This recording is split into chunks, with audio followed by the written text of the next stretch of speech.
Hello everyone, स्वागत है आप सभी का आज के इस सेशन में और मैं हूं आपका नेट वाला भैया। हाँ जी, चलिए करते हैं आज की सेशन की शुरुआत। सर आज हम लोग का है 7वां दिन और हम कर रहे हैं पीपल एंड डेवलपमेंट और एनवायरनमेंट के आपके क्या सर कुछ important topics. Sir important topics में क्या है सर, देखिए जो दो टॉपिक्स आज मैं कराने जा रहा हूं ना, इस दो टॉपिक से 100% क्वेश्चन पूछा जाता है। सर एक टॉपिक है millennium and sustainable development goal और दूसरा टॉपिक जो है वो है कन्वेंशन एंड प्रोटोकॉल्स। अब ये दोनों टॉपिक इतना इंपॉर्टेंट है कि भाई साहब समझ लो हर बार एक क्वेश्चन पूछे जाते हैं, एक एक क्वेश्चन दोनों से, है ना। तो आइए उसकी चर्चा हम डिटेल में करते हैं और आज के कोटेशन से शुरुआत करते हैं, आज की मोटिवेशन से शुरुआत करते हैं। चलिए आइएगा, देखिएगा।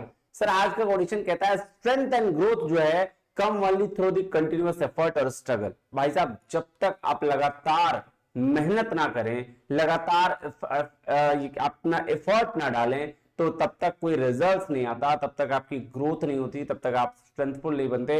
इसलिए कहते हैं कि लगातार कंसिस्टेंट रहने से आपका क्या होता है, एफर्ट ज्यादा दिखता है और एफर्ट दिखता है तो परफॉर्मेंस बेटर होता है। यानी कि आप जेआरएफ अचीव जरूर करेंगे जब आप लगातार एफर्ट करते जा रहे हैं, जैसा आप अभी कर रहे होंगे, है ना जी। चलिए तो आज का यही था मोटिवेशन। उसके साथ क्या नेक्स्ट सर हम टेलीग्राम चैनल ज्वाइन करेंगे ना नेट वाला भैया, क्यों? क्योंकि हमको चाहिए पीडीएफ और पीडीएफ चाहिए तो सारा का सारा आपको कहां मिलेगा, नेट वाला भैया टेलीग्राम चैनल पे। अगर आप इस चैनल पे नए हैं तो चैनल को सब्सक्राइब कर लीजिएगा। कोई दिक्कत हो तो आप व्हाट्सएप भी कर सकते हैं। चलिए आप अगर नेट वाला भैया ऐप भी डाउनलोड कर सकते हैं, है ना। आपको प्ले स्टोर पे जाना है, नेट वाला भैया लिखना है, आपका ऐप आ जाएगा। उसमें कोर्स पेड और फ्री दोनों चल रहे हैं। चलिए अब हम शुरू करते हैं सबसे पहले मिलेनियम डेवलपमेंट गोल्स। देखिए यूएन जो है ना, यूएन यूनाइटेड नेशंस में कुछ गोल सेट करने की बात करी गई। कौन से गोल? ताकि जो है सारे नेशंस, जो वर्ल्ड के जितने भी नेशंस हैं, उसमें कुछ कुछ जो ऑब्जेक्टिव, कुछ कुछ उद्देश्य रखा गया कि भैया आने वाले कुछ सालों में जो हमारा गरीबी ना रहे, हमारा भूखा कोई ना मरे, हमारा कोई किसी डिजीज से ना मरे, हमारा कोई अनपढ़ ना रहे, डिस्क्रिमिनेशन और वुमेन के अगेंस्ट डिस्क्रिमिनेशन जो हो रहा है वो ना हो। तो ये सारे चीजों पर ना कुछ कुछ गोल्स बनाए गए, कुछ कुछ गोल्स निर्धारित किया गया और उन्हीं गोल्स को हम मिलेनियम डेवलपमेंट गोल्स कहते हैं। मिलेनियम डेवलपमेंट गोल जो है उसकी शुरुआत 2000 ईस्वी से हुई थी और 2015 में खत्म होने की बात कही गई थी कि भैया हम 2000 में कुछ गोल्स डिसाइड कर रहे हैं और 2015 तक उन सारे गोल्स को हम क्या करेंगे, अचीव कर लेंगे और खत्म कर देंगे। क्या गोल्स है? 8 गोल डिसाइड किया गया था, ठीक है। उसकी चर्चा हमें करनी है और 8 गोल्स को कैसे याद करना है, बड़ा स्टोरी के तरीके से, बड़ा इजी तरीके से हम इसको याद कर लेंगे। शुरुआत करें सर, बिल्कुल शुरुआत करते हैं। देखिए क्या कह रहा है, United Nations millennium development goals are the 8 goals. क्या है? 8 गोल्स हैं by the 189 UN member states, 189 UN member states जो किया था कब, सितंबर 2000 में, और एग्री हुआ कि वो अचीव करेगा 2015 तक। कब करेगा? 2015 तक। मिलेनियम डिक्लेरेशन साइन हुआ था सितंबर में। ग्लोबल समिट जो हुआ था ना यूएन में, हेडक्वार्टर कहां था भैया? न्यूयॉर्क में। और 149 इंटरनेशनल लीडर्स जो थे वहां पे अवेलेबल थे, अटेंडेंस हुआ था उनका और कमिटेड, उन्होंने कमिट किया था कि हम कोई भी डिजीज होगा तो उसको, जो कॉम्बैटिंग डिजीज होगा उसको हम खत्म करने की कोशिश करेंगे, भूखा ना रहे इसके लिए हम ऑब्जेक्टिव लेंगे, पॉवर्टी, गरीब ना रहे, अनपढ़ ना रहे, मतलब है ना, डिस्क्रिमिनेशन ना हो वुमेन्स के खिलाफ में, और इन्वायरमेंटल डिग्रेडेशन ना हो। इतने सारे ऑब्जेक्टिव को लेकर एक कमिटमेंट हुआ था। एक क्या हुआ था, 149 लीडर मिलकर कमिटमेंट लिया था कि हम इनको इस पर ध्यान देंगे और इसका कंप्लीट जो है 2015 तक हम इसको अचीव कर लेंगे। नेक्स्ट क्या है, पूरा एमडीजी जो है वो डिराइव किया था डिक्लेरेशन और specific indicators, targets were attached to them. देखो यहाँ पे ना सिर्फ ऑब्जेक्ट, ये गोल्स नहीं थे, इसके साथ साथ कुछ टारगेट्स थे, कुछ कुछ इंडिकेटर्स था, वो सारे चीजें हमें पढ़नी है। आइए हम पहले 8 गोल को देख लें, फिर उसके बाद स्टोरी पे चलेंगे और फिर डिटेल में हम इसकी चर्चा करने वाले हैं। तो आइए, सबसे पहला जो गोल था, सबसे पहले गोल्स की जो हम बात कर रहे हैं वो था एलिमिनेट एक्सट्रीम पॉवर्टी और हंगर। तो इन्होंने बोला भैया हम पूरे वर्ल्ड लेवल पर क्या करेंगे, गरीबी और भूखमरी को खत्म करेंगे, है ना। ये बात 2015 तक हो जानी थी। फिर क्या बोला उन्होंने, बोला to achieve global primary education. बोला भैया हम क्या करेंगे, प्राइमरी एजुकेशन कम से कम सबको दिलवाएंगे, क्योंकि एजुकेशन बहुत जरूरी है। हम एम्पावर करेंगे विमेन को और जेंडर इक्वालिटी को प्रमोट करेंगे। क्या करेंगे? जेंडर इक्वालिटी को प्रमोट करेंगे। और चाइल्ड मोर्टेलिटी रेट को क्या करेंगे? रिड्यूस करेंगे। क्या करेंगे? कम करेंगे। उसके साथ मैटरनल हेल्थ पे भी ध्यान देंगे, प्रमोट करेंगे। फाइट करेंगे किसके साथ? मलेरिया, HIV, एड्स और अदर जो डिजीज है, कॉम्बैटिंग डिजीज, उसके साथ फाइट करेंगे और उसको हराएंगे। To promote environmental sustainability, environmental sustainability को भी हम प्रमोट करेंगे ताकि इन्वायरमेंट सस्टेन कर पाए। तो नेक्स्ट क्या है? डेवलप करेंगे यूनिवर्सल पार्टनरशिप फॉर ये डेवलपमेंट। तो यूनिवर्सल पार्टनरशिप डेवलप करना मतलब सबके साथ मिलजुल कर, पूरे होल कंट्री के साथ मिलकर काम करना।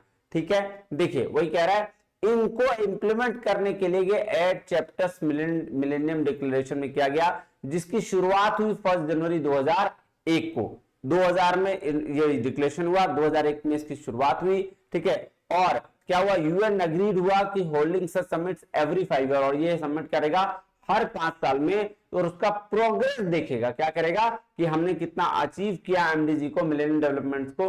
तो ये बात ध्यान में रखिएगा, हर 5 साल में ये समिट फिर से होगा। Millennium summit was held in 2005 हुआ था, है ना, और 2005 वर्ल्ड समिट में। ठीक है, चलिए 2001 से क्या गया? यूएन गिवन दिया lot of priority to the implementation of these MDG, और यूएन ने इसको बहुत ज्यादा प्रायोरिटी दिया कि इंप्लीमेंट हो सके मिलेनियम डेवलपमेंट गोल्स।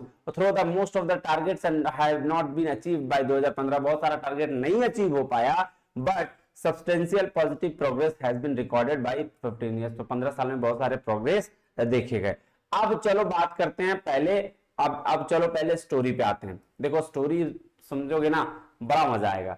ठीक है, स्टोरी को याद रखना, सारा चीज याद रहेगा, क्योंकि अब सीक्वेंस वाइज पूछ लिया जाता है कि 3rd नंबर में कौन सा चीज था, कौन सा गोल था, 4th में कौन सा गोल था, तो ये सारी चीजें पूछी जाती है। अब इसको ध्यान रखिएगा। चलिए अगर हम पहला का बात करें, सर पहला का क्या बात करते हैं? देखिए ना, यहाँ ना एक गरीब लड़की है। क्या है? एक लड़की जो बहुत ही गरीब है, वो अपनी कहानी कह रही है। दोनों, आप देखिए लड़की गरीब है तो भाई साहब वो क्या करेगी? वो अपना कुछ ना कुछ उपाय ढूंढेगी ताकि उसको खत्म कर सके। तो स्टोरी क्या कहता है कि एक लड़की बहुत गरीब है, यानी पॉवर्टी और भुखमरी को खत्म करने के लिए कुछ डिसीजंस लेती। क्या करती है? बोले वो प्राइमरी एजुकेशन लेगी। क्या बोलेगी? एक लड़की गरीबी और भुखमरी को खत्म करने के लिए प्राइमरी एजुकेशन लेकर गर्ल्स को एम्पावर करती है, क्योंकि जेंडर इक्वालिटी है। क्या है? जेंडर इक्वालिटी है, इसलिए गर्ल्स को वो एम्पावर करती है।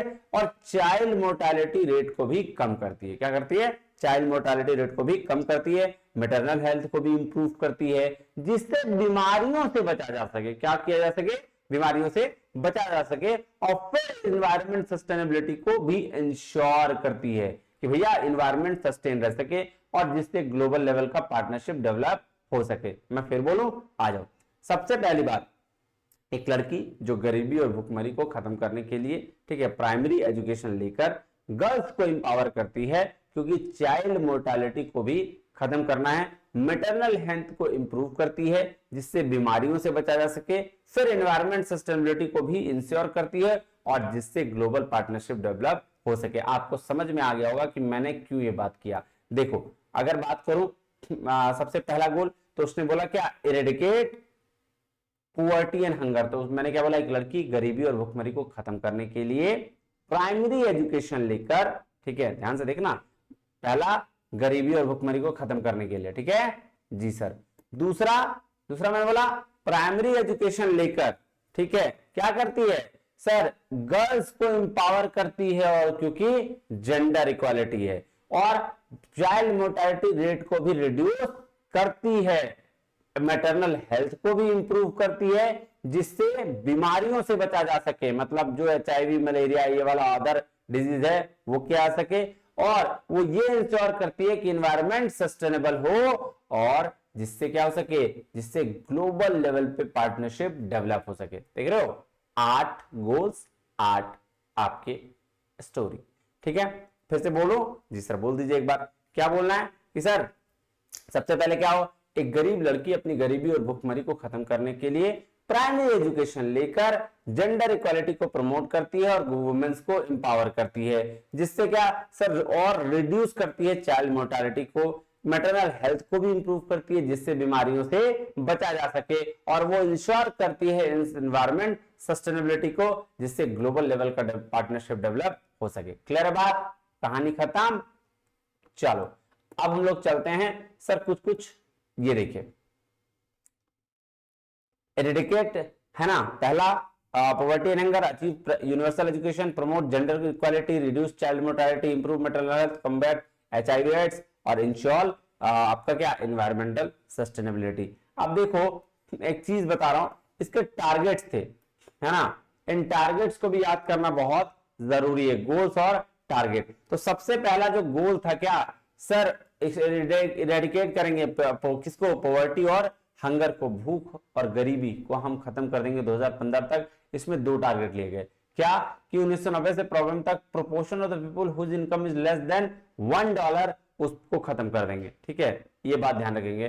1915 से proportion of the people who suffer from hunger उसको हम खत्म कर देंगे। तो ये दो टारगेट लिया गया गोल 1 में, पहला गोल, दो target.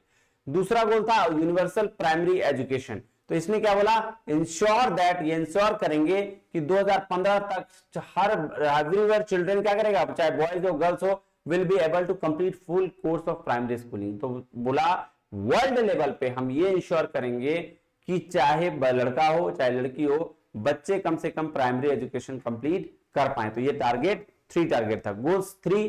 Next target, promote gender equality and empowerment. तो ये क्या बोला कि हम क्या करेंगे, टारगेट 4 में एलिमिनेट करेंगे जेंडर डिस्पैरिटी को, प्राइमरी और सेकेंडरी एजुकेशन को प्रीफरेबली 2005 तक, और हर लेवल एजुकेशन को 2015 तक, नो लेटर देन 2015 बोला। और देखो शुरुआत में बोला प्राइमरी और सेकेंडरी एजुकेशन तक 2005 तक खत्म कर देंगे क्या, जेंडर इक्वालिटी, और उसके बाद हर लेवल ऑफ एजुकेशन में हम कितना खत्म कर देंगे, 2015 तक, ठीक है। नेक्स्ट गोल था रिड्यूस चाइल्ड मोर्टेलिटी।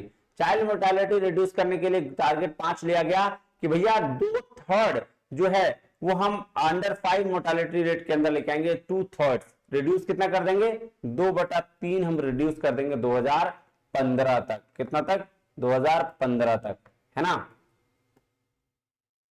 चलो नेक्स्ट चले, आइए सर नेक्स्ट क्या सर, इंप्रूव करेंगे मैटरनल हेल्थ। तो यहां भी क्या करेगा सर, रिड्यूस कर देगा 3/4 2015 तक मैटरनल मोर्टेलिटी रेशियो। गोल 6 में आ जाए सर, गोल 6 क्या था कि हम बीमारियों से लड़ेंगे, कम्बैट बीमारी जो होगा एचआईवी एड्स मलेरिया और अदर डिजीज जो भी होगा उससे लड़ेंगे। यहां 2 टारगेट लिया गया, क्या कि halt by 2015 have begun to reverse the spread of HIV AIDS. तो हम क्या करेंगे कि भैया स्प्रेड जो होगा एचआईवी एड्स को उसको हम रोक लेंगे और 2015 तक। फिर नेक्स्ट जो टारगेट था वो क्या था कि हम इंसिडेंस ऑफ मलेरिया और मेजर डिजीज को भी रोक लेंगे। तो ये 2 टारगेट गोल नंबर 6 में है। गोल नंबर 7 में 3 टारगेट लिया गया, क्या था गोल नंबर 7 कि इंश्योर करेंगे एनवायरमेंटल सस्टेनेबिलिटी को। देखो इसमें से क्वेश्चंस पूछे जाते हैं तो आपको ये देखना पड़ेगा, ओवरऑल है ना, कोई उपाय नहीं। चलो टारगेट 9 देखिए, कह रहा है integrate the principle of sustainable development into country policies and programmes and reverse the loss of environmental resources. तो बोल रहा है जो भी प्रिंसिपल्स होंगे ना पूरे होल कंट्रीज में, उसको हम कोशिश करेंगे कि एक जैसा हो जाए पॉलिसीज, और हम क्या करेंगे एनवायरमेंटल रिसोर्स जो लॉस हो रहा है उसको बचाएंगे। फिर बोल रहा है 2015 तक proportion of people without sustainable access safe drinking water and basic sanitation. तो टारगेट 10 में लिया गया क्या कि भैया हर इंसान जो है 2015 तक कम से कम बढ़िया पानी और सैनिटेशन को यूज करेगा। उसके बाद टारगेट 11 में क्या लिया कि 2020 तक हम इंप्रूवमेंट कर लेंगे कितने 100 मिलियन स्लम किसका डवेलर्स का। तो कितने की जिंदगी को हम सही करेंगे, 100 मिलियन, ठीक है ना। इतने लोगों को हम क्या करेंगे, स्लम डवेलर से बाहर लेके आ जाएंगे। तो गोल 7 में 3 टारगेट। गोल 8 में टोटल टारगेट लिया गया 2 4 6 7 टारगेट। गोल 8 में गोल 8 जो था develop a global level of partnership या develop a global partnership for development, इसमें 7 टारगेट लिए गए। क्या क्या सर, सबसे पहला बोला गया टारगेट 12 में कि open rule based predictable non discriminatory trading और फाइनेंशियल सिस्टम हम डेवलप करेंगे। एड्रेस करेंगे needs of least development countries, जो लीस्ट डेवलपमेंट कंट्रीज है ना, हम उसमें जाके इन सारे बातों को ये क्या करेंगे, एड्रेस करेंगे, क्योंकि लीस्ट डेवलपमेंट कंट्रीज होगा तो वहां गरीबी ज्यादा होगा, चीजें ज्यादा होगी, तो वहां पहले हम इन चीजों को खत्म करेंगे। एंड क्या कह रहा है, टैरिफ और कोटा फ्री एक्सेस कर देंगे एक्सपोर्ट के लिए, जो हमारा एक्सपोर्ट होता है उसके लिए टैरिफ और कोटा फ्री कर देंगे, इनहैंस करेंगे उसको, डेट पे रिलीफ देंगे, more generous ODF for countries committed poverty reduction के लिए बहुत सारा काम जो है वो हम करेंगे। उसके बाद 14 टारगेट क्या कहता है, target 14 needs of landlocked developing countries and small island states, बोल रहा है जो लैंडलॉक्ड डेवलपिंग कंट्रीज हैं, स्मॉल आइसलैंड है, वहां पे भी हम इसको काम करेंगे। Measures in order to make debt sustainable in the long term, तो डेट सस्टेनेबल जो है लॉन्ग टर्म में रहे उस पे भी काम करेंगे। इंप्लीमेंट करेंगे स्ट्रेटजी को डिसेंट और प्रोडक्टिव वर्क फॉर यूथ के लिए, है ना। उसके बाद गोल टारगेट नंबर 17 कह रहा है प्रोवाइड करेंगे हम access to affordable essential drugs यानी दवाई, make available the benefits of new information communication technologies. तो टारगेट 18 क्या था कि भैया हम उनके लिए नई नई टेक्नोलॉजी जो है उस बेस पर हम काम करेंगे और उनके लिए अवेलेबल करेंगे नई नई इंफॉर्मेशन और टेक्नोलॉजी। तो ये 18 आपके क्या हैं सर, टारगेट्स हैं, क्या हैं, टारगेट्स, इसको ध्यान में रखिएगा। चलिए अब ये खत्म हो गया भाई साहब, क्या मिलेनियम डेवलपमेंट गोल्स खत्म हो गया। अब जैसे ही मिलेनियम डेवलपमेंट गोल्स खत्म हुआ तो लोगों को भाई साहब दिमाग में आने लगा क्या कि सर इतना अच्छा काम हुआ, चलो हमने जो टारगेट लिया था पूरा तो पूरा नहीं हुआ, लेकिन बहुत सारी चीजें खत्म हुई, तो हम क्या करेंगे, एक नया एजेंडा अपनाएंगे, एक नया गोल्स लेंगे जिसको सस्टेनेबल डेवलपमेंट गोल कहा गया। 2015 में इसकी शुरुआत की गई और बोला गया 2030 तक हम जो है 17 सस्टेनेबल गोल्स अपने पास रखेंगे और 17 सस्टेनेबल गोल्स को वर्ल्ड लेवल पर एग्जीक्यूट करवाएंगे। आइए पहले हम इसकी हिस्ट्री को समझते हैं, थोड़ा थोड़ा चीजों को देखते हैं, उसके बाद फिर हम इसका भी जो है जबरदस्त तोड़ निकालेंगे और उसके बाद पढ़ाई करेंगे इसमें भी, है ना। आ जाओ, देखो सबसे पहले क्या बोला कि 2030 में एजेंडा कैंसल, 2030 में agenda sustainable development adopt by all United Nation member states in 2015। 2030 में जो एजेंडा किया गया, सेट किया गया सस्टेनेबल डेवलपमेंट को लेकर, वो सारे यूएन के मेंबर स्टेट जो थे 2015 में इसको अडॉप्ट किए। प्रोवाइड शेयर्ड ब्लूप्रिंट, किसके लिए, पीस और प्रोस्पेरिटी, मतलब शांति और प्रोस्पेरिटी के लिए, कौन सा, पीपल और प्लैनेट, है ना, लोग और दुनिया में सब शांतिफुल रहे, प्रोस्पेरिटी के साथ रहे, उसके लिए इन्होंने क्या किया सर, इन्होंने एक ब्लूप्रिंट शेयर किया कि नाउ और आगे का फ्यूचर क्या होगा, अभी क्या है और आगे का फ्यूचर क्या होगा। At its heart are the 17 sustainable development goals, उनके दिल में 17 sustainable development goals थे जो अर्जेंट कॉल पर एक्शन लगाया गया सारे कंट्रीज में। बोला गया भाई सारे कंट्रीज को इंप्लीमेंट करेंगे, चाहे वो डेवलप्ड कंट्री हो चाहे डेवलपिंग कंट्री हो, ग्लोबल पार्टनरशिप करेंगे, ठीक है। तो ये था ओवरऑल आपका क्या सर सस्टेनेबल डेवलपमेंट गोल के बारे में कि क्या करना है, 2030 तक हमको 17 गोल्स को अचीव करना है। नेशन, सारे नेशंस मिलकर जो गोल हैं, जो विश्व कल्याण के लिए है, प्रॉस्पेरिटी के लिए है, और उसके लिए हम लोग क्या करना है, हमको इन गोल्स को लागू कराना है। आइए अब इस गोल की शुरुआत कैसे हुई ये देखिएगा। जून 1992 में अर्थ समिट हुआ था रियो डी जेनेरियो में। कहां हुआ था, रियो डी जेनेरियो ब्राजील में, जिसमें मोर देन 178 कंट्रीज अडॉप्ट किए थे किसको, एजेंडा 21 को। तो ये एजेंडा 21 तक क्या था, एक कॉम्प्रिहेंसिव प्लान था किसके लिए, action to build a global partnership, global partnership को बिल्ड करने के लिए, sustainable development to improve human life, किसके लिए, सस्टेनेबल डेवलपमेंट के लिए कि क्या करना भाई, ह्यूमन लाइफ को इंप्रूव करना है और एनवायरनमेंट को प्रोटेक्ट करना है। तो एजेंडा 21 रियो डी जेनेरियो में ब्राजील में हुआ था, जिसमें 178 कंट्रीज ने भाग लिया था, 1992 की बात ये है, ठीक है। अब उसके बाद क्या हुआ, मेंबर स्टेट जो है अनएनिमसली अडॉप्ट किया मिलेनियम डिक्लेरेशन, कब सर, सितंबर 2000 में। अब देखो 2000 में मिलेनियम डिक्लेरेशन जो हुआ था, ठीक है, उसको सितंबर 2000 में एक्सेप्ट किया लोग, ठीक है, यूएन हेडक्वार्टर्स में हुआ था न्यूयॉर्क में, ठीक है।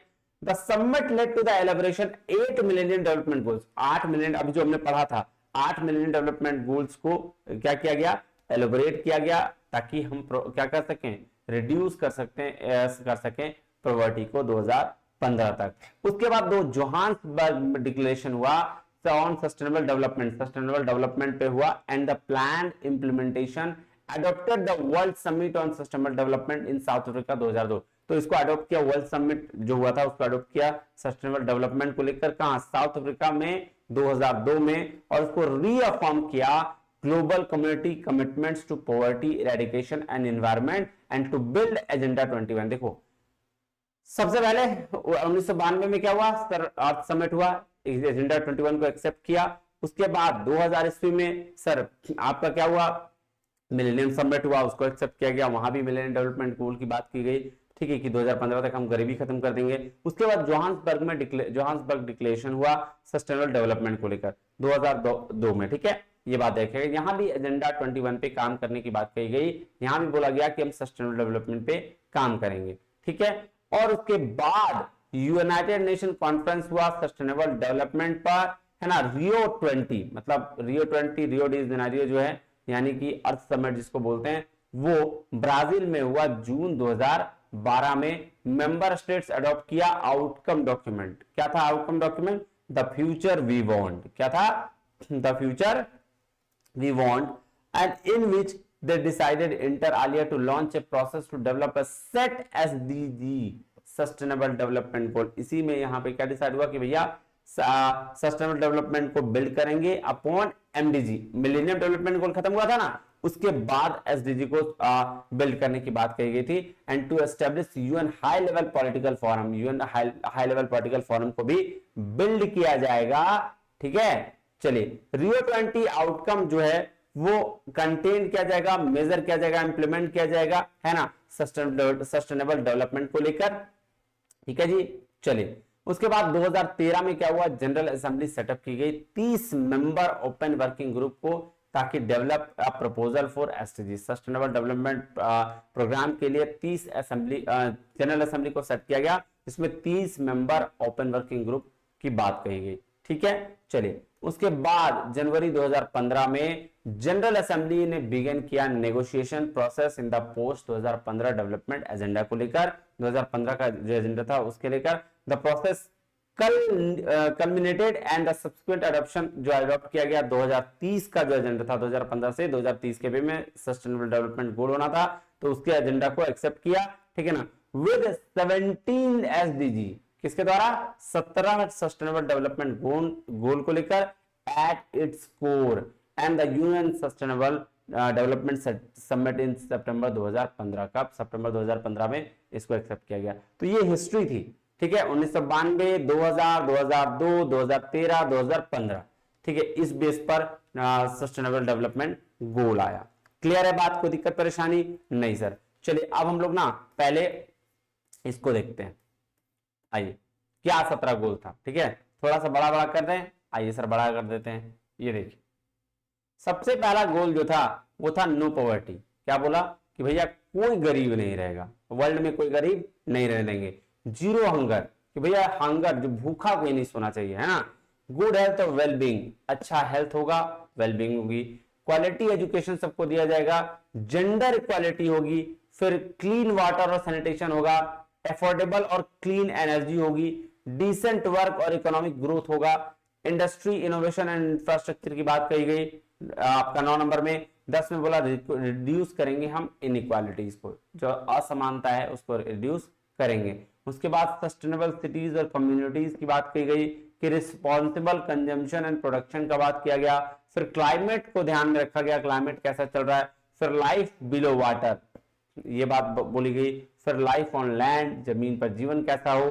फिर peace, justice and strong institutions की बात किया गया। और 17 था पार्टनरशिप फॉर द गोल्स, ये जो गोल डेवलप किया है उसके लिए पार्टनरशिप की बात की गई। तो ये 17 गोल्स थे और इन 17 गोल्स पर काम करने की बात कही गई। क्लियर है बात? कोई दिक्कत परेशानी तकलीफ तो बताना नहीं। अब हम लोग एक स्टोरी पढ़ते हैं, ठीक है। यहाँ भी एक गरीब लड़की है, देखो यार, गरीबी खत्म करना है तो गरीब लड़की लेके आना होगा, है ना। तो उससे क्या होगा, चीजें समझ में आएंगी, क्योंकि लड़कियों के अंदर जोश जुनून ज्यादा होता है। ऐसा है क्या? बहुत सारे लड़के भी ऑफेंड हो जाएंगे। चलो नेक्स्ट चलें, क्या बोल रहा है ध्यान से देखिएगा। अभी आप ना ये कलर वाला जो है उसको मत देखिएगा, अभी आप इसको इग्नोर करिएगा। अभी ना आप इसको इग्नोर करिएगा, इसको, ये कलर जो है ना इसको इग्नोर करिएगा। बस अभी आप येलो वाला देखिएगा, ठीक है, ध्यान से समझिएगा। क्या मैंने बोला? एक लड़की जो बहुत ही गरीब है। क्या है? एक लड़की जो बहुत ही गरीब है, उसके घर में खाने को कुछ भी नहीं है। क्या है?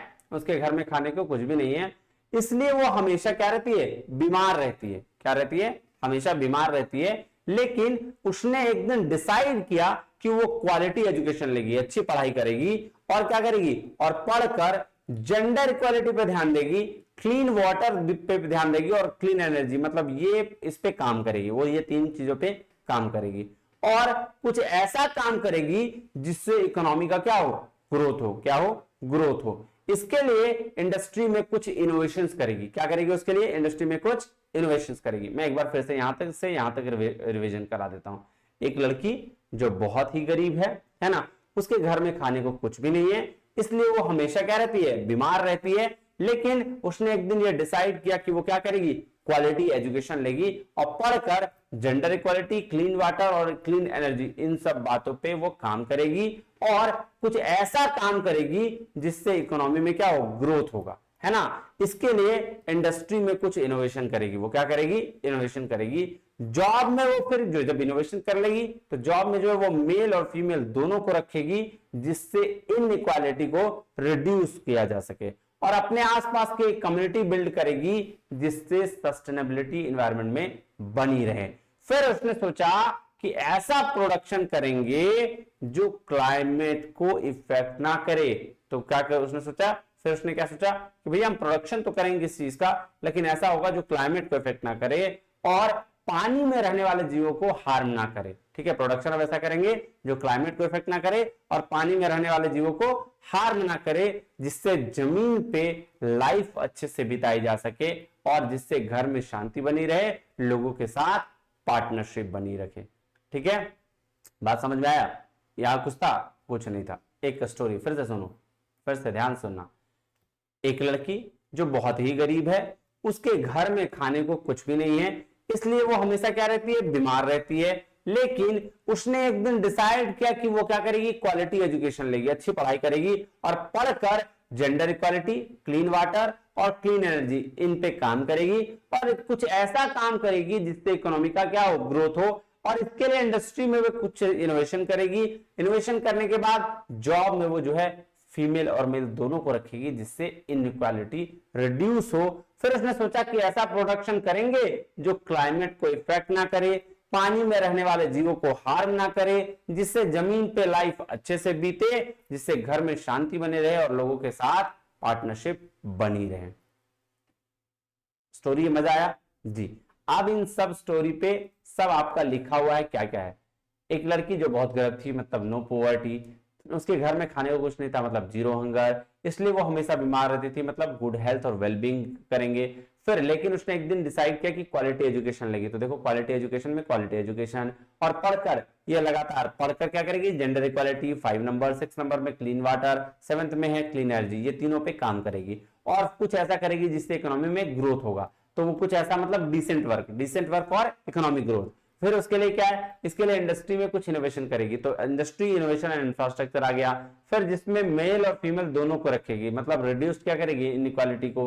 आप अपने आसपास कम्युनिटी बिल्ड करेगी, मतलब सस्टेनेबल सिटीज और कम्युनिटीज। फिर उसने सोचा कि ऐसा प्रोडक्शन करेंगे, रिस्पॉन्सिबल कंजप्शन प्रोडक्शन, जो क्लाइमेट को इफेक्ट ना करेगा, तो क्लाइमेट एक्शन, पानी में रहने वाले जीवों को हार्म ना करेगा, मतलब लाइफ बिलो वाटर, और जिससे जमीन पे लाइफ अच्छे से बीते, मतलब लाइफ ऑन लैंड, जिससे घर में शांति बने रहे, मतलब पीस, जस्टिस एंड इंस्टीट्यूशन, और लोगों के साथ पार्टनरशिप बनी रहे, मतलब partnership to achieve goals. Clear है बात? कोई दिक्कत, परेशानी, तकलीफ? नहीं सर, कोई दिक्कत, कोई परेशानी, कोई तकलीफ नहीं। चलिए आइए अब चलते हैं यहां। हो गया ना? खुद हो गया? ये देखो, इस तरह गोल था ना, इसको याद करने का यही तरीका है। कोई दिक्कत, परेशानी, तकलीफ? नहीं सर, अभी तक तो नहीं हुआ। चलिए अब चले हम लोग कन्वेंशन, प्रोटोकॉल्स और क्या, हाँ, कन्वेंशन और प्रोटोकॉल्स का नोट्स में है ना, उसको समझते हैं, बनाते हैं। आइए देखिए, मैंने कुछ कुछ नोट्स दे रखा है, लेकिन इसको अभी नहीं पढ़ेंगे, डायरेक्ट हम लोग पढ़ेंगे जब कुछ चेंजेस होगा तब। अब आ जाओ, कन्वेंशन और प्रोटोकॉल्स की बात करते हैं। किसकी बात करते हैं? कन्वेंशन और प्रोटोकॉल्स की बात करते हैं आज।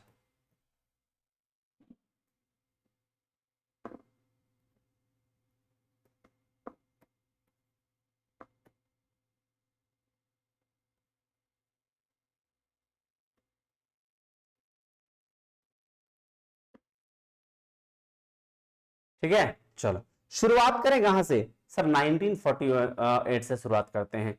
क्या था सर, IUCN, क्या था पहला, IUCN,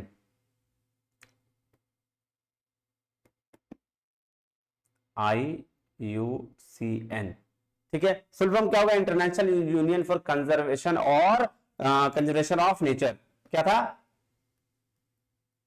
international union of forest for conservation of nature,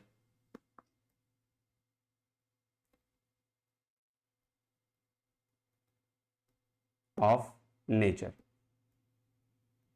ठीक है सर। शुरुआत कब हुई है ना, शुरुआत हुआ 5 अक्टूबर 1948 में, कब हुआ, 5 अक्टूबर 1948 में, ठीक है। हेडक्वार्टर कहां है सर, स्विट्जरलैंड में,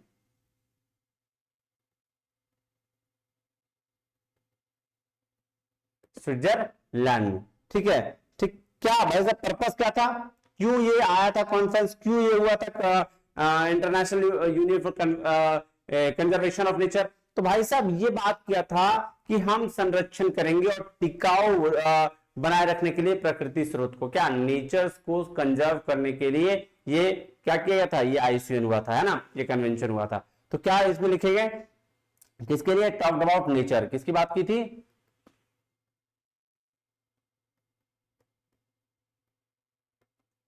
टॉक्ड अबाउट नेचर, ठीक है, ठीक है, कि कंजर्व और सस्टेनेबल करेंगे नेचुरल रिसोर्सेज जो भी होगा उसका।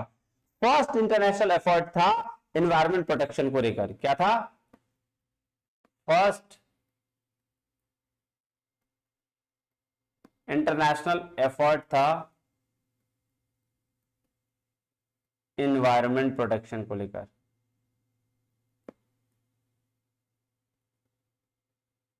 ठीक है, पहला इंटरनेशनल एफर्ट फॉर किसके लिए सर, एनवायरमेंट प्रोटेक्शन को लेकर, ठीक है। सेटअप किया गया था यूनेस्को के द्वारा, किसके द्वारा, यूनेस्को,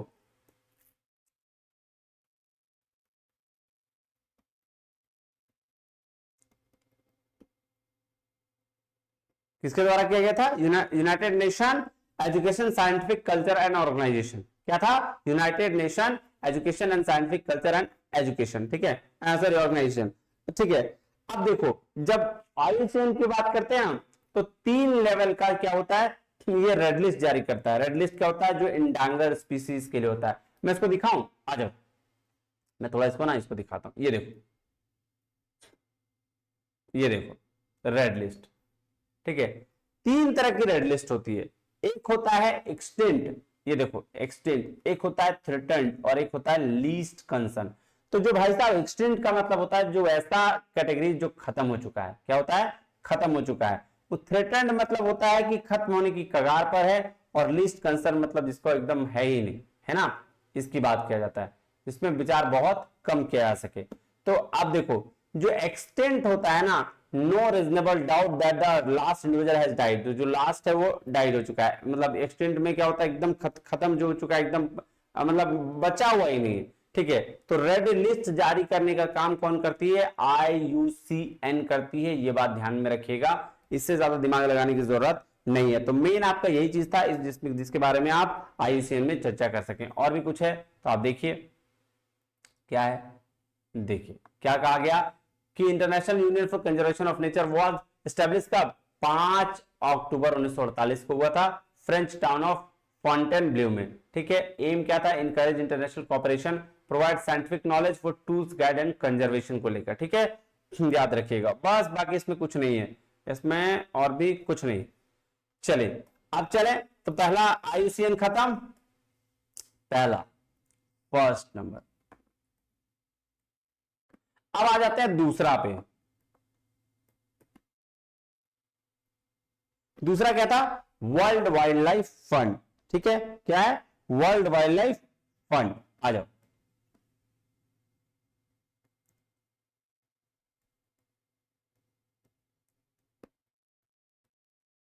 जिसको WWF भी कहते हैं। सर कब आया, 1961 में, ठीक है। हेडक्वार्टर कहां था, gland near Geneva.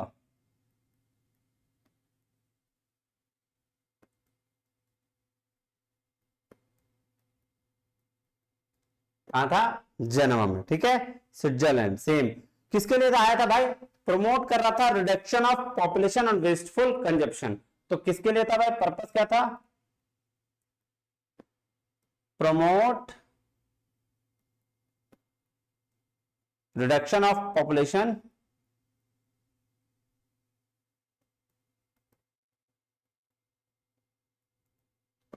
And wasteful consumption.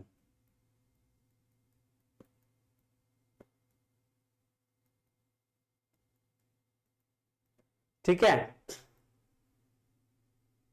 हाँ, इस पे जो रिपोर्ट आती है वो हर 2 साल में आती है, याद रखिएगा। रिपोर्ट इन एवरी 2 years, हर 2 साल में। ठीक है, चलिए और क्या? बस नेक्स्ट है Ramsar convention. Very very very important convention.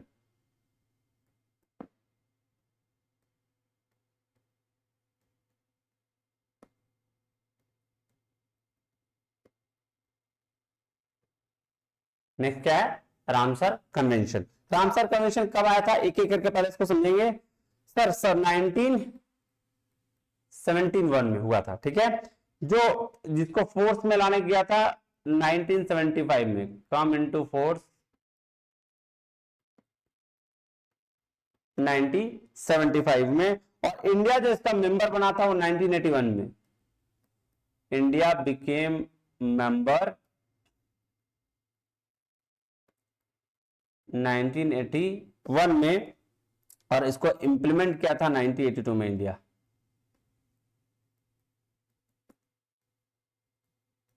कब किया था? 1982 में, ठीक है। क्यों था भाई साहब, क्यों ये हुआ था? For conservation and sustainable utilisation of wetlands. Wetlands के लिए था। For conservation and sustainable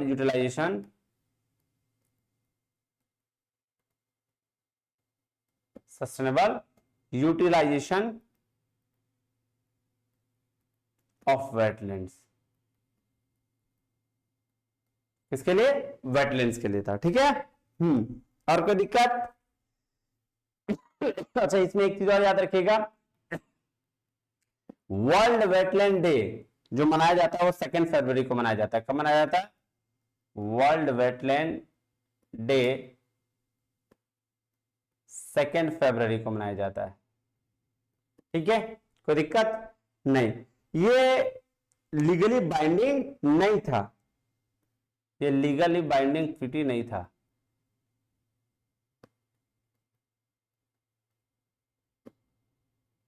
not legally binding, ठीक है। और कुछ? और 2020 का जो थीम था इसके लिए, याद रखिएगा, ये सब याद रखने वाली चीजें और कुछ भी नहीं है, डेटा है, ठीक है। कि वेटलैंड्स एंड थीम था वेटलैंड एंड बायोडाइवर्सिटी।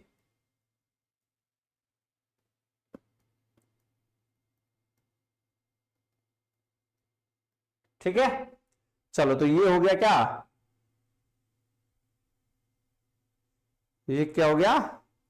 वेटलैंड्स और बायोडाइवर्सिटी। अच्छा, इसमें कुछ कुछ और चीजें हैं, क्या है, बड़ा इंपॉर्टेंट है यार, ये तो मैं भूल गया। चलो मैं इसको दिखाता हूं, रामसर कन्वेंशन का कुछ कुछ चीजें और इंपॉर्टेंट है इसमें। क्या सर? इसको ना यहाँ पे सारे जो इसके साइट्स हैं उसको रजिस्टर किया जाता है जो इंडेंजर्ड स्पीशीज में आता है, ठीक है। और जो इसको यहाँ पे एक चीज और याद रखना है कि सुंदरबन जो डेल्टा है ना,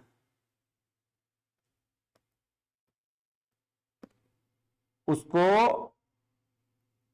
वर्ल्ड हेरिटेज का दर्जा मिला था।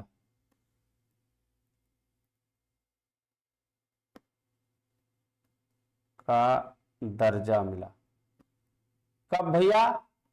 1987 में। कब? 1987 में, ठीक है। Europe large number of wetlands के लिए फेमस है।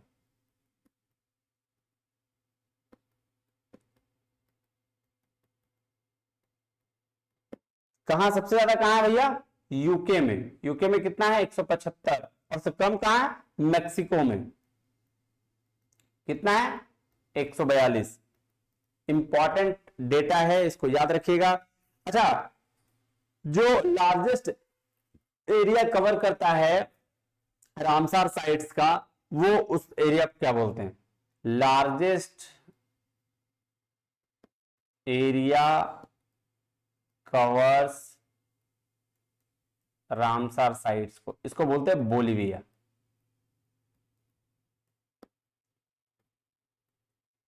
क्या बोलते हैं? बोलिविया। और इसका आपका कितना किलोमीटर स्क्वायर में फैला हुआ है? तो 1,48,000 किलोमीटर स्क्वायर में फैला हुआ है। ये बात ध्यान में रखिएगा। चलिए, उसके बाद क्या है? वर्ल्ड फर्स्ट, अच्छा, जो वर्ल्ड फर्स्ट साइट डेजिग्नेटेड हुआ था उसका नाम क्या है? Cobourg Peninsula. World first site designated हुआ, उसका नाम है कोबर्ग पेनिनसुला। क्या नाम है? Cobourg Peninsula. ठीक है। अभी जो है, अभी कितने रामसर साइट्स हैं? अभी 75 रामसर साइट्स अवेलेबल है। और जो 2000 लेटेस्ट जो साइट्स आपके इंक्लूड हुए हैं, वो हैं कितने साइट्स सर? वो हैं टोटल 11 साइट्स, रामसर साइट्स। देखेंगे? आइए दिखाता हूं। ये देखो,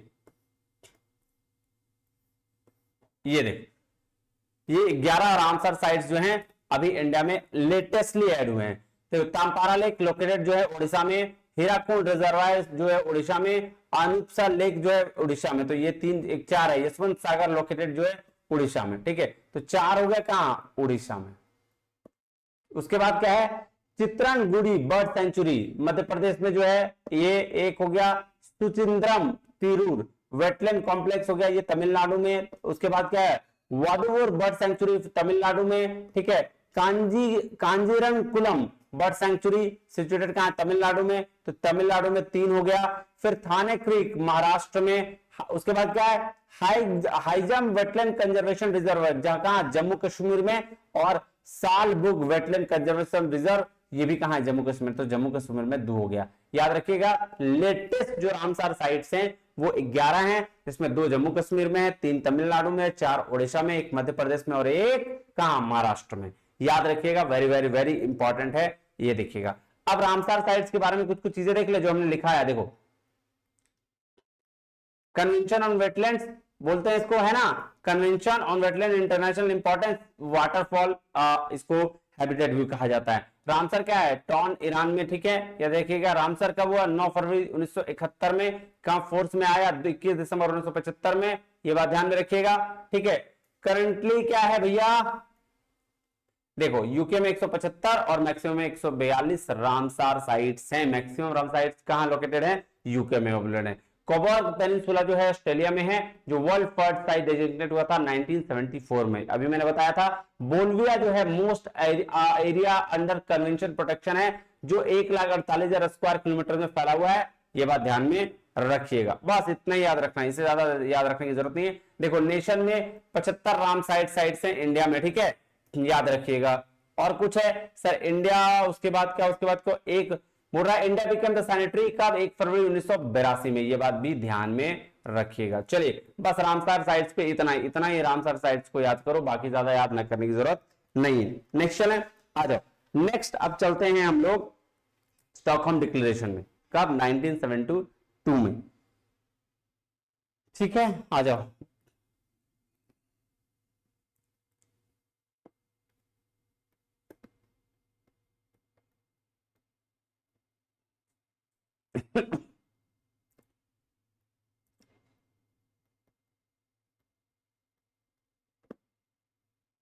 कब? 1972 में होता है। सर ये क्या है? इसको स्टॉकहोम कॉन्फ्रेंस भी कहते हैं और ये क्या हुआ था, प्रोटेक्शन ऑफ एनवायरमेंट के लिए, क्या किसके लिए था, international protection of environment.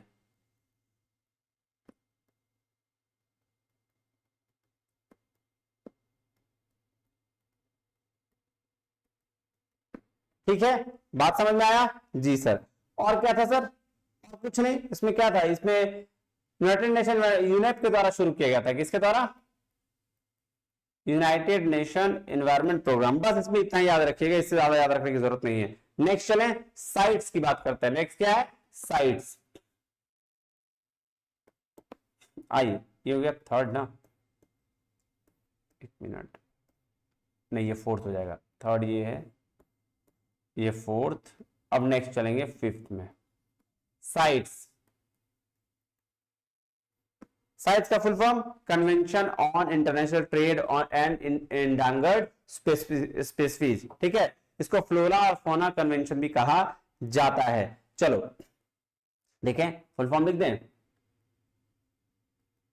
Convention on international trade, international trade in endangered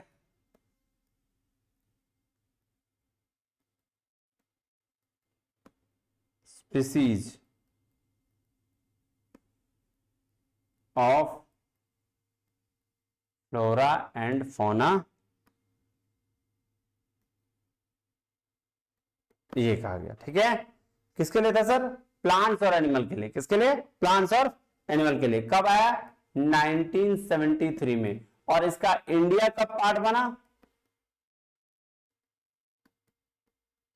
India part हुआ कब, 1976 में। ठीक है, कोई दिक्कत नहीं सर। इसको वॉशिंगटन कन्वेंशन भी कहते हैं। क्या कहते हैं, वॉशिंगटन कन्वेंशन।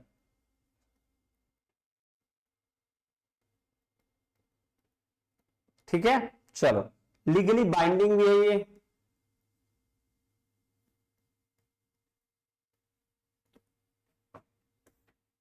किसके लिए था, प्लांट्स और एनिमल के लिए, फ्लोरा प्लस फौना, यही था, है ना जी। और क्या, बस इतना ही। नेक्स्ट चले सर, नेक्स्ट क्या है, कन्वेंशन ऑफ माइग्रेटरी स्पेसीज। आइए इसकी बात करते हैं, 6 number, convention on migratory species.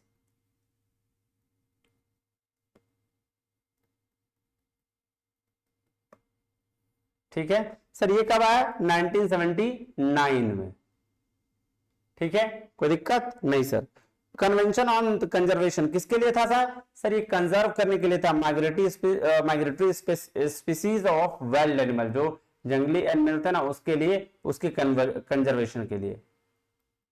Conservation on migratory species end of wild animal. ठीक है, एक तो ये था। ठीक है, इसको बोन कन्वेंशन के भी नाम से जाना जाता है। क्या, बोन कन्वेंशन। ठीक है, कोई दिक्कत नहीं सर, है ना। बस इसमें इतना याद रखना है। नेक्स्ट है, आ जाओ 7, नायरोबी डिक्लेरेशन। क्या है, नायरोबी डिक्लेरेशन।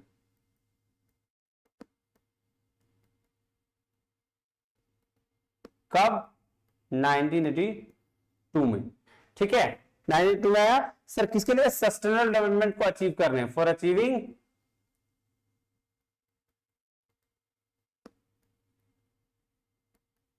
Sustainable development. ठीक है, किसके लिए, अचीव करने के लिए सस्टेनेबल डेवलपमेंट। इसमें क्या हुआ भैया, इसमें 10th एनिवर्सरी था स्टॉकहोम का, स्टॉकहोम डिक्लेरेशन हुआ था ना जी। ठीक है, और क्या, बस इतना याद रखो इसमें। चलो अब चलते हैं 8 में। 8 में क्या, वियना कन्वेंशन की बात करते हैं। वेरी वेरी इंपॉर्टेंट कन्वेंशन,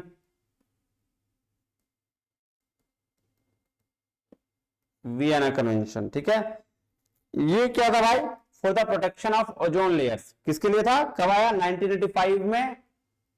और बात किसकी करता है, प्रोटेक्शन ऑफ ओजोन लेयर।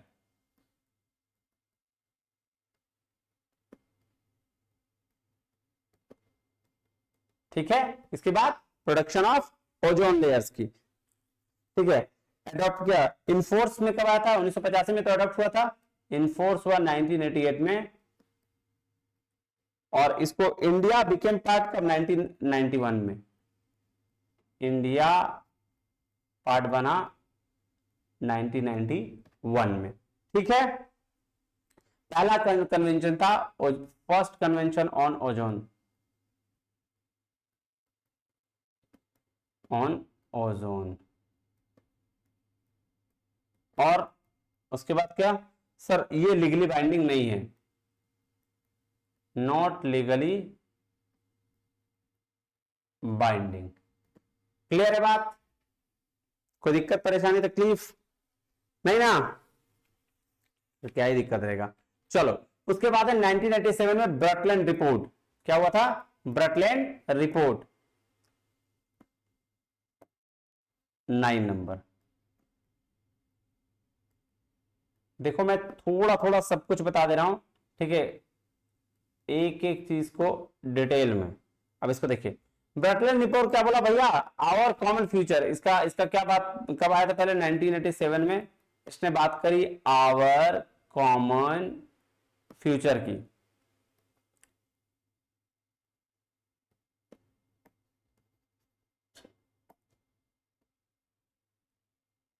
ठीक है, ये रिपोर्ट क्या था, किस पे था, report on world commission on environment and development,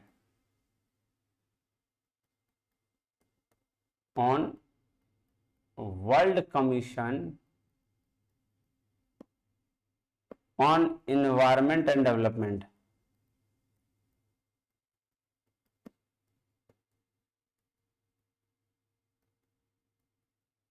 ठीक है, यही जो है सस्टेनेबल डेवलपमेंट का आइडिया दिया, gave the idea of sustainable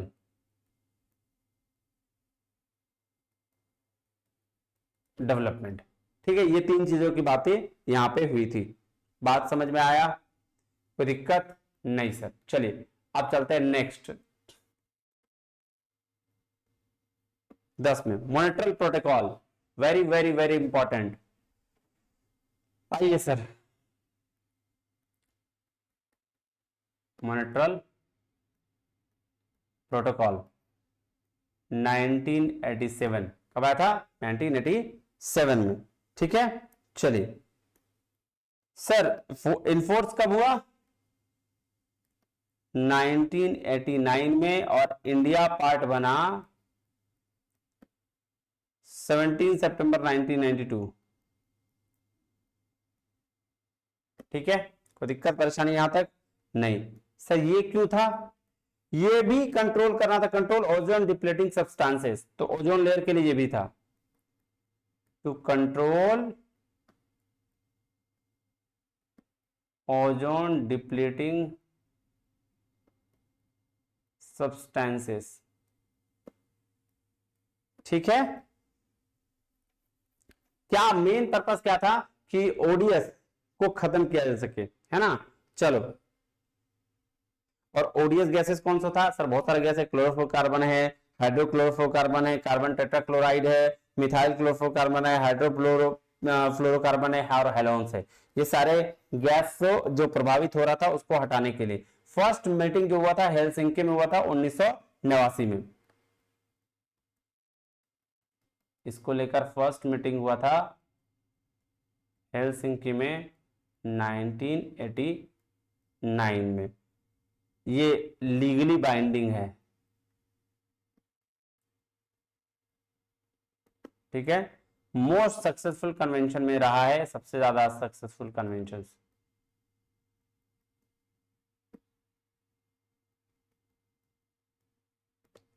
ठीक है। एक चीज और याद रखिएगा, वर्ल्ड ओजोन डे जो है वो मनाया जाता है 16 सितंबर को, 16 सितंबर को। ठीक है, इतना इंफॉर्मेशन काफी है। कितना मेंबर था? 197, 197 UN state members.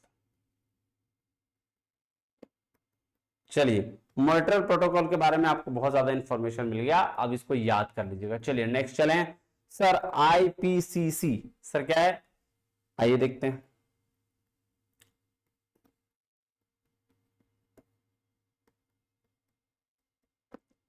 Inter governmental panel on climate change.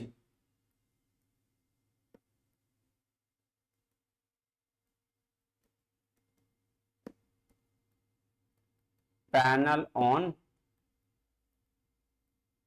Climate change, ठीक है जी। हेडक्वार्टर कहां है? स्विट्जरलैंड में।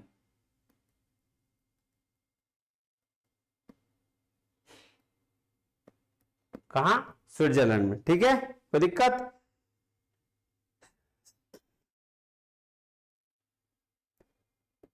कब आया था भाई साहब? 1988 में ये पहला बार। उसके बाद ना ये हर 7 साल में रिपोर्ट देती थी, एवरी 7 ईयर्स में रिपोर्ट दिया था। लास्ट रिपोर्ट 2021 में आया है, इसको एक बार चेक कर लीजिएगा। 2021 में एक रिपोर्ट दिया था, असेसमेंट रिपोर्ट होता है, ठीक है। क्या होता है? Assessment report. इसको एक बार देख लीजिएगा, या फिर मैं किसी वीडियो में आपको करा दूंगा इसको, ठीक है। चलो, उसके बाद क्या, बस इसमें इतना ही। नेक्स्ट क्या? नेक्स्ट सर बासल कन्वेंशन कब आया था? थोड़ा थोड़ा याद रखिए।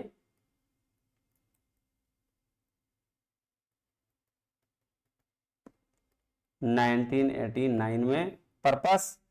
Transboundary movement of hazardous waste और दियर डिस्पोजल। टू कंट्रोल, क्या करना था काम इसका? To control the transboundary movement of hazardous waste and their disposal, ठीक है। ये इसका टारगेट था, मतलब ये इसका पर्पस था, ठीक है। चलो, उसके बाद क्या? उसके बाद हुआ, उसके बाद आ जाओ भैया सब, भाई साहब चलते हैं अर्थ समिट में, यूएनसीईडी, ठीक है, जिसको रियो डिक्लेरेशन भी कहा गया और जिसको अर्थ समिट भी कहा गया। कब हुआ?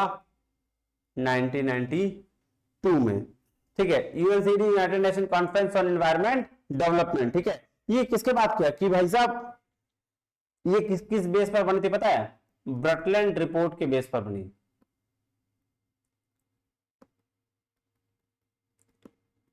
के बेस पर हुई, ठीक है। चलो, एनवायरमेंट एंड कंजर्वेशन डेवलपमेंट की बात हुआ।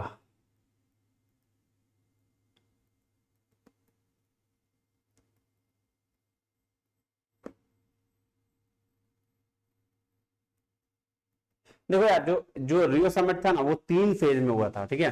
3 फेज में कब कब? 1992, 2002, 2012। अब तीनों में ना, तीनों कब हुआ क्या हुआ इसको यहीं पे लिख लो। चलो मैं बता देता हूं। एक तो हुआ 1992 में पहला,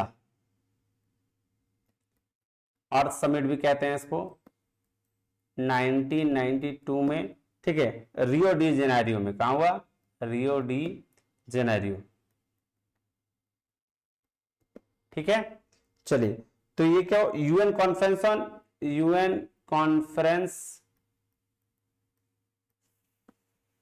on environment and development, UNCED में हुआ,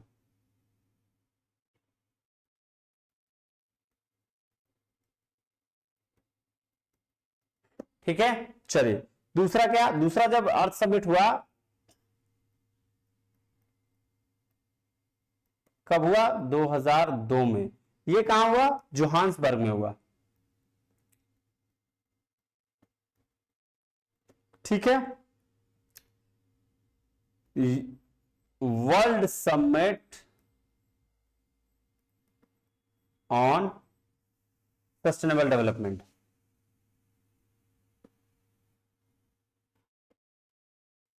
इसकी बात करेंगे। ठीक है, और तीसरा जो हुआ, तीसरा हुआ अर्थ समिट 2012 में, इसको रियो 20 कहा गया। 2012 में रियो दी 20। ठीक है, ये हुआ UN conference on sustainable development.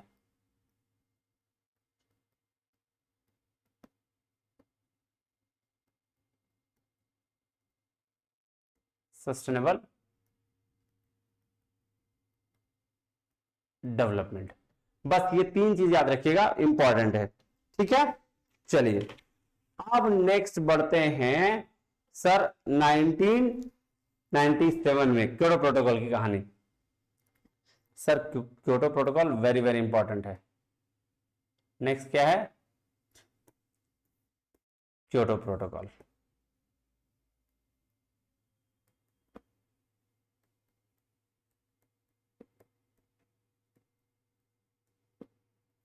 ठीक है जी भाई साहब, 11 दिसंबर 1997 को इसकी शुरुआत हुई, और फोर्स में कब आया, इन फोर्स में 16 फरवरी 2005 को ये इनफोर्स हुआ। ठीक है, कोई दिक्कत। सर क्योटो प्रोटोकॉल क्यों आ गया था, क्या पर्पस था, तो फाइट करना था ग्लोबल वार्मिंग से। किसके लिए, to fight global warming, to fight global warming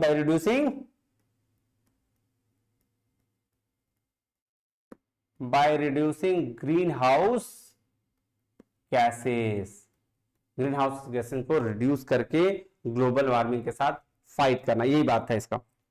ठीक है, कितने कंट्रीज ने मिलकर किया था, 192, 192 कंट्रीज। ठीक है,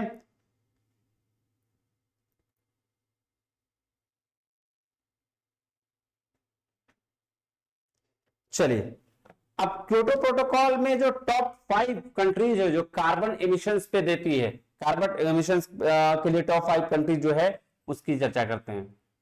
top 5 countries for carbon emissions.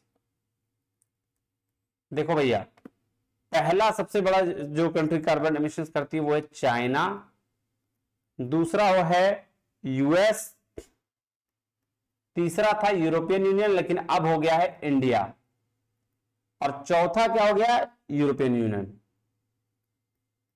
और पांचवा सर रशिया। ये 5 कंट्री हैं जो टॉप 5 कंट्रीज है कार्बन एमिशंस में। ठीक है, इसका कमिटमेंट पीरियड याद रखिएगा, या अधिकतर पूछा जाता है कमिटमेंट पीरियड। सर जो 2008 से 12 तक जो कहा गया था, 2008 से 12 तक रिड्यूस करेंगे कार्बन को, हाँ वो कितना था, 5% green house gases.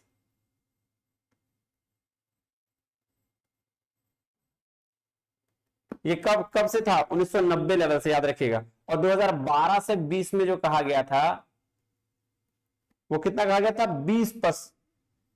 18% sorry 18% reduce करेंगे। ठीक है, ये डेटा याद रखिएगा, वेरी वेरी इंपॉर्टेंट है।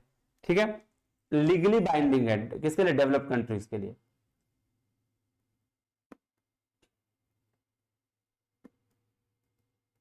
डेवलप्ड कंट्रीज के लिए कोई दिक्कत नहीं सर। अब ना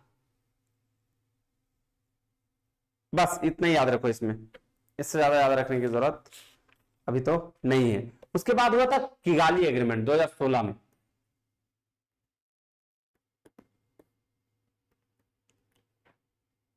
किगाली एग्रीमेंट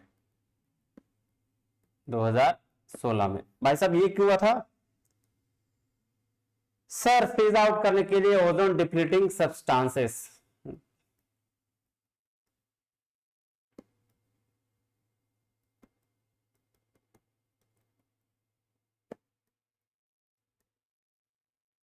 सब्सटेंस, ठीक है जी।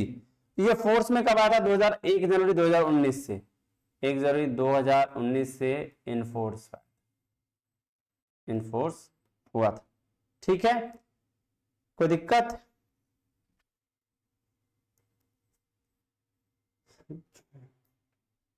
बस इसमें इतना। नेक्स्ट एक था इंटरनेशनल सोलर अलायंस। नेक्स्ट क्या है?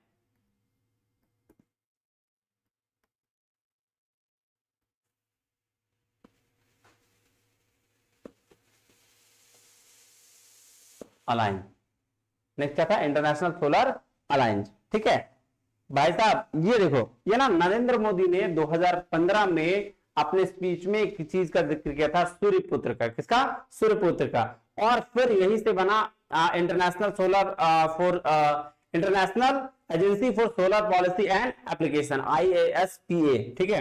और 2016 में नरेंद्र मोदी और फ्रेंच का प्रेसिडेंट जो मिलकर फ्रांसिस होलंडे ने ज्वाइंटली क्या फाउंडेशन स्टार्ट किया, ISA का हेडक्वार्टर जो हुआ वो सब कहा? इंडिया में। पहली बार को इंटरनेशनल लेवल का चीज जो हुआ था वो इंडिया में हुआ था। कहां? गुरुग्राम, इंडिया में, ठीक है। इसको 89 कंट्री ने क्या किया था? साइन किया था। कब था भाई साहब? 2016, ठीक है। हेडक्वार्टर कहां है? पहली बार इंडिया देखने को मिल रहा था, ठीक है। चलो उसके बाद क्या? फर्स्ट कब एंट्री हुआ? ISA फ्रेमवर्क एग्रीमेंट,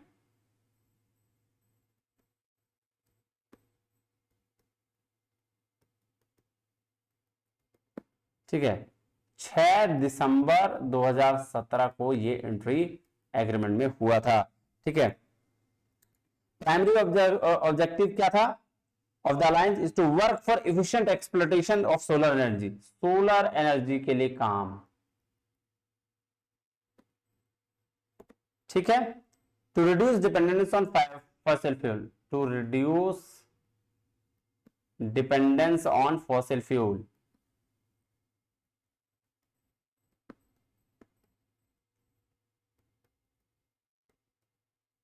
देखो भाई साहब, सीधा सीधी ये बात है कि सोलर एनर्जी को बढ़ाना था और ताकि रिड्यूस किया जा सके क्या? फॉसिल फ्यूल को। ये प्राइमरी ऑब्जेक्टिव था। इसीलिए बोला था प्रधानमंत्री ने कि सूर्य जो है वो एनर्जी का भरमार है, हम उससे चीजों को लेकर फॉसिल फ्यूल्स को रिड्यूस कर सकते हैं, ठीक है।